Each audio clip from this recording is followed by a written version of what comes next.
काली होची गणेश चतुर्थी आ गणेशंकर प्रिय लड्डू होची राशि लड्डू। तो मु भाविली कि आज टिके राशि लड्डू घरे प्रिपेयर करेंगे।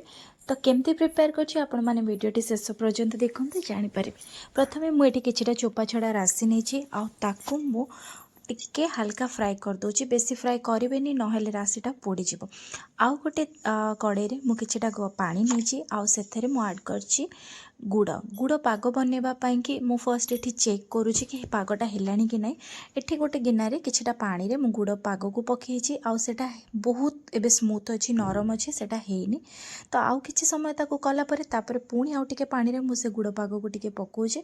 आउ एबे देखि पारथिबे सेटा जेमति छोटो गुड़र कैंडी हैला भलिया सेमति बनि जाइछि। तो एबे हम पाग पूरा रेडी हो जाइछि। तो एथरे मु ऐड करुछि किछिटा गुआ घी बास्ना पाई आपण माने ऑप्शनल अच्छी चाहिए ऐड करें नहेले ना। तापरे मुझे किछिटा अलैच गुजराती छेचा ऐड देजी आउ अल्प टिके नाको बेकिंग पाउडर देजी। आपण बेकिंग सोडा भी ऐड करें। तापरे मु जो राशि को भाजिकी रखी ताकू भल भाव से पकईकी मिसई देउची।